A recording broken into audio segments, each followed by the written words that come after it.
अस्सलाम वालेकुम। मैं हूं मोहम्मद शहजाद और आप देख रहे हैं मुसाफिर हूं यारो। तो आज एक एक्सपीरियंस आपके साथ शेयर करना है कि अल्हम्दुलिल्लाह मेरा जर्मनी का तकरीबन 10.5 महीने का वीज़ा लग गया है और पासपोर्ट मुझे वसूल हो गया है। ये आप देख सकते हैं मेरा वीज़ा।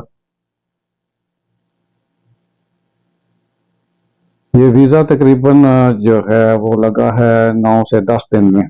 24 जुलाई को मेरा पासपोर्ट पहुंचा था जर्मनी एम्बेसी में और 2 तारीख को जो है अगस्त की मेरा वीज़ा स्टैंप हो गया है अल्हम्दुलिल्लाह। ये मेरा नवा यानी कि नावा, पंजाबी में आप कह लें नावा।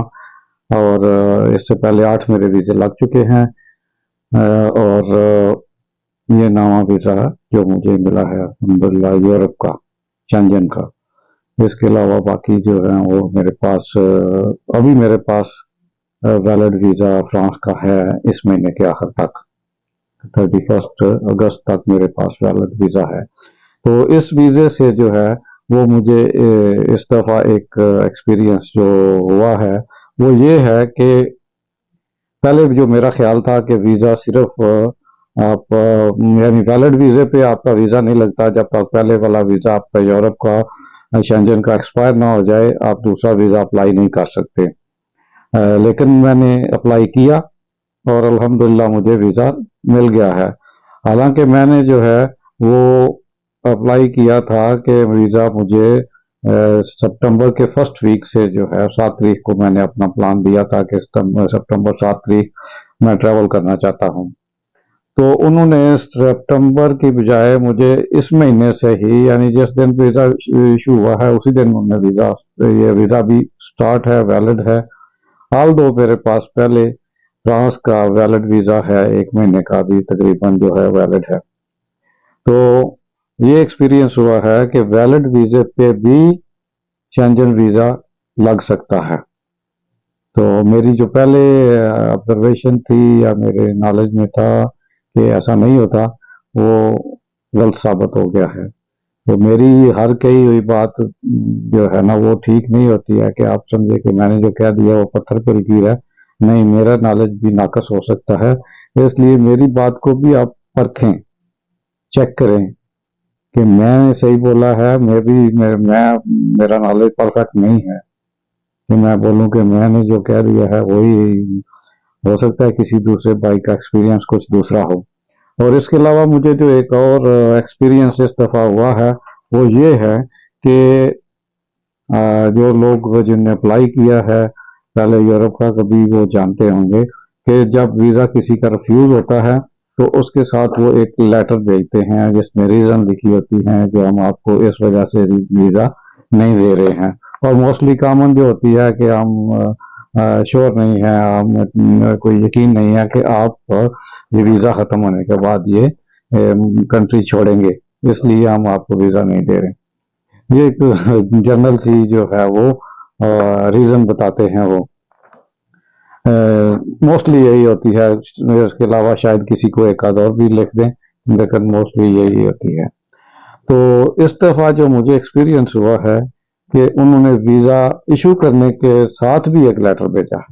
ये लेटर मैं आपको दिखाता हूँ, ये लेटर देख लें। ये वीज़े के बारे में इसमें हदायत लिखी हुई हैं, इंफॉर्मेशन है कि अगर आपका कोई जो है ये आप वीज़ा चेक कर लें, कुछ इसमें स्पेलिंग मिस्टेक है, कुछ इंफॉर्मेशन रॉन्ग है, तो आप एम्बेसी को ईमेल करके एम्बेसी को बता के उसको करेक्ट कर सकते हैं।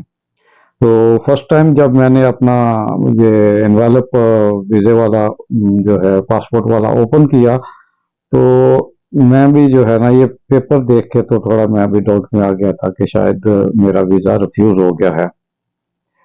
लेकिन मुझे इतना जो है ना वो कॉन्फिडेंट था कि रिफ्यूज़ इंशाल्लाह नहीं होगा। तो मैंने इस पेपर को पढ़ा नहीं, मैंने इस पेपर को साइड पे रख दिया और मैंने अपना पासपोर्ट खोल के पासपोर्ट के पेजेस चेक करने का शुरू कर दिए कि इसमें वीज़ा लगा है या नहीं। कुछ लोगों ने मैंने जो छोटी सी अपनी वीडियो जो है वो बॉक्स ओपन करने की जो शेयर की है सोशल मीडिया पे, शायद कुछ दोस्तों ने देखी हो, तो वो वहाँ से मेरे एक्सप्रेशन देख सकते हैं कि जब मैंने ये खोला था तो मेरे क्या एक्सप्रेशन थे।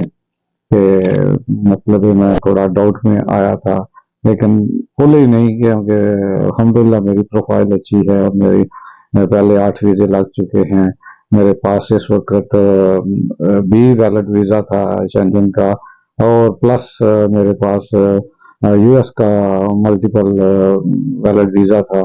तो मुझे को उस तरह कोई डाउट इतना नहीं था कि मेरा वीज़ा, लेकिन मैं कभी भी 100% जो है वो अश्योर नहीं होता हूँ कि मेरी इतनी ट्रैवल हिस्ट्री है, मुझे इतने वीज़े मिले हुए हैं, तो हर दफ़ा मुझे वीज़ा मिलेगा, क्योंकि मैं भी जो वीज़ा ऑफिसर है उसका क्राइटेरिया कुछ डिफरेंट हो, जो मैं नहीं जानता हूँ, जो मैंने अपने हिसाब से डॉक्यूमेंटेशन की होती है, तो मैं भी उसको कुछ उसमें कुछ चीज़ ऐसी मिल जाए कि जिसकी वजह से वो रिफ्यूज़ कर सकता हो। लेकिन अल्हम्दुलिल्लाह ऐसा नहीं हुआ कभी। तो ये अल्लाह का बड़ा करम है कि मैंने 5 साल पहले 2018 में ये यूरोप का पहला वीज़ा फ्रांस का ही लिया था। तो उस वक़्त से अल्हम्दुलिल्लाह मुझे वीज़े मिल रहे हैं। ये अल्लाह की खास करम नवाज़ी है, मुझ पे कोई ऐसी बात नहीं है। बस थोड़ा-सा केयर के साथ अपनी डॉक्यूमेंटेशन करते हैं, तो अल्हम्दुलिल्लाह वीज़ा मिल जाता है जहाँ का भी। यानी यूके का भी मेरे पास वीज़ा मैंने लिया था, और रशिया का वीज़ा लिया था, जापान, कोरिया, और ये Singapore, Malaysia, Thailand, Indonesia, Lebanon.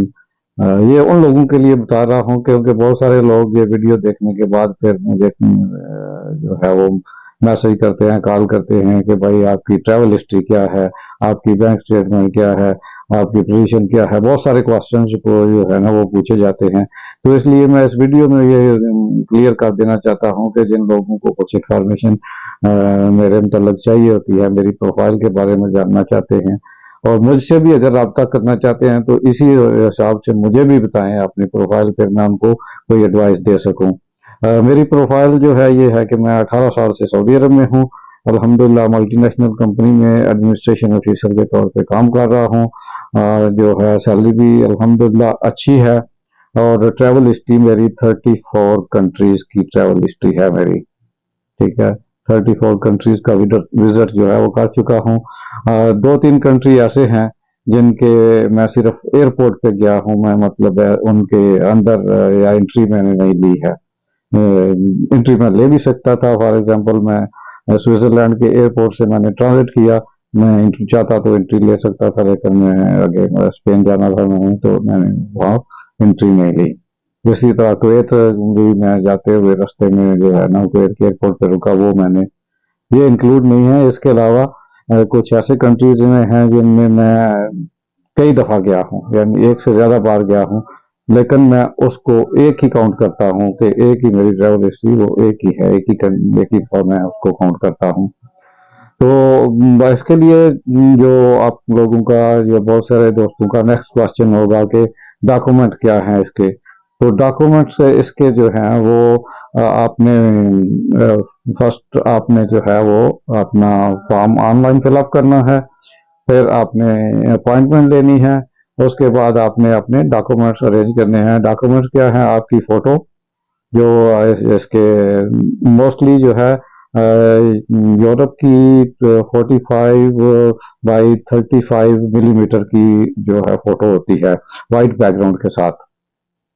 उसके अलावा जो है आपकी पासपोर्ट कापियाँ, आपके प्रीवियस जो है वो वीज़ाज अगर कोई हैं, स्पेशली ये शेंजन वाले वो ही देखते हैं। उसके बाद वो आपने जो फॉर्म फिलअप किया हुआ है वो आपने प्रिंट कर लेना है। आपने ट्रैवल प्लान बनाना है। ट्रैवल प्लान यानी आपने डे बाय डे अपना प्लान देना है कि मैं इस दिन ये चीज़ देखूंगा, ये जगह देखूंगा, ये टूरिस्ट अट्रैक्शन जाऊंगा।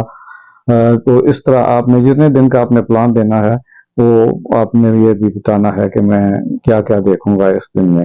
जो इसके अलावा होटल बुकिंग है, होटल बुकिंग के साथ आपकी एयर टिकट है, ट्रैवल इंश्योरेंस है। अगर आप मेरी तरह किसी दूसरे मुल्क में हैं, तो आपने जो है इकामा ट्रांसलेशन या रेजिडेंसी ट्रांसलेशन भी देनी है।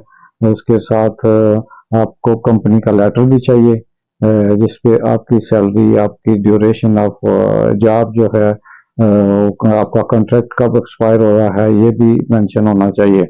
आपकी जो है पोजीशन क्या है कंपनी में, कितने अरसे से यानी कंपनी के साथ काम कर रहे हैं, ये चीज़ भी मेंशन होनी चाहिए। इसके अलावा जो है वो ट्रैवल इंश्योरेंस वो चाहिए आपको। और बाकी अगर एफआरसी, एमआरसी, अगर आपकी फैमिली आपके साथ है तो उनके जो है रेजिडेंस परमिट की कापीज, ये चीज़ें जो है ना आपके केस को स्ट्रांग करती हैं। गाड़ी वगैरह है तो उसकी भी आप रजिस्ट्रेशन जो है आपके नाम पे है तो वो साथ लगा सकते हैं। पाकिस्तान से भी आप ऑलमोस्ट सेम डॉक्यूमेंट्स लगाएंगे।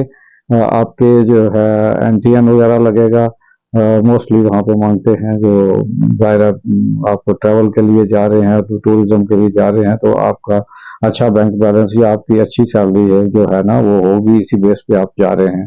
तो अगर आप एनटीएन रजिस्टर्ड हैं तो आपको शो करेंगे कि एनटीएन जो है नंबर आपका, रजिस्ट्रेशन सर्टिफिकेट जो है वो आप शो करेंगे। और अगर आप जा रहे हैं किसी इनविटेशन पे जा रहे हैं तो वो इनविटेशन साथ लगाएंगे। और इसके अलावा अगर आप जा रहे हैं किसी यूनिवर्सिटी में या अगर आप पढ़ाई के लिए जा रहे हैं तो वो भी आपने दाखिला फॉर्म वगैरह जो है वो आपने लगानी है, फीस पेमेंट की रिसिप्ट आपने लगानी है। तो ये चीज़ें जो है ना वो साथ में लगाएंगे आप। अगर आप बिजनेस के लिए जा रहे हैं तो बिजनेस लेटर हेड पे आप अपना जो है वो लिखेंगे, अपना प्लान देंगे उनको, अपना कंपनी लेटर जो है उनको देंगे जिसमें आपकी पोजीशन, आपकी सैलरी, आपकी कंपनी में सर्विस और ये चीज़ें लिखी होंगी। तो इसके अलावा जो है वो कोई ख़ास डॉक्यूमेंट्स नहीं है, लेकिन फिर भी आप अगर अपनी प्रॉपर्टी के डॉक्यूमेंट्स लगाना चाहें तो वो लगा सकते हैं। जहाँ तक फीस का तल्लक है, फीस विजिट वीज़ा की फीस 80 यूरो है। चाहे वो आपको 15 दिन का दें, 2 साल का दें या 5 साल का दें, ये एम्बेसी पे डिपेंड करता है और आपकी प्रोफाइल पे डिपेंड करता है कि आपको कितना जो है वो मिलना चाहिए, या वीज़ा ऑफिसर डिसाइड करता है कि आपको कितना वीज़ा मिलना चाहिए। मुझे उन्होंने 10.5 महीने का वीज़ा दिया है और ये भी मेरा नॉलेज में फर्स्ट टाइम आया है कि इस तरह भी दे सकते हैं। यूजुअली वो 3 महीना, 6 महीना या साल का देते हैं जो मेरे नॉलेज में है। या इसके बाद अगर आप कंटिन्यूस रेगुलर ट्रैवलर हैं यूरोप का, 1 साल में अगर आपने 3 दफ़ा विजिट किया या 2 साल में 3 दफ़ा विजिट किया है तो आपको नेक्स्ट टाइम वो 2 साल का भी दे सकते हैं। उसके बाद वो 5 साल का भी आपको दे सकते हैं अगर आपकी ट्रैवलिंग जो ज़्यादा है। तो इस हवाले से मेरा पासपोर्ट जो है वो नेक्स्ट ईयर यानी अगले साल अगस्त में एक्सपायर हो रहा है, इसलिए मुझे उन्होंने 10.5 महीने का वीज़ा जो है वो दिया है।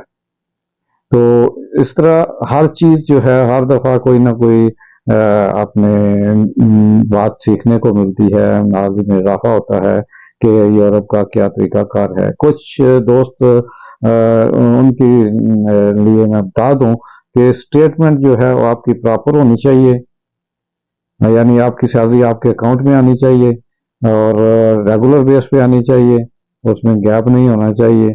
और इसके अलावा एंडिंग बैलेंस जो है वो भी मैटर करता है कि आप उससे शो कर सकते हैं कि मेरे पास ये पैसे हैं, इससे मैं जा रहा हूँ अपना घूमने फिरने, अपना विजिट करने। तो एंडिंग बैलेंस अगर आप पाकिस्तान में हैं तो मेरे हिसाब से जो है ना वो 15 से 20 लाख आपके अकाउंट में उस वक्त होना चाहिए जब आप विजिट के लिए, वीज़े के लिए अप्लाई कर रहे हैं।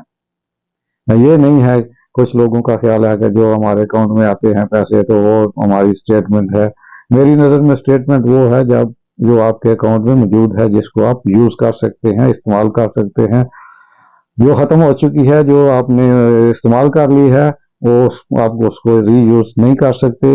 इसलिए मैं नहीं समझता हूँ कि वो जो है वो आपकी स्टेटमेंट है। आपकी स्टेटमेंट, आपकी वैल्यू, आपकी यूजेबल अमाउंट वही है जो आपके अकाउंट में है और जिसको आप इस्तेमाल कर सकते हैं।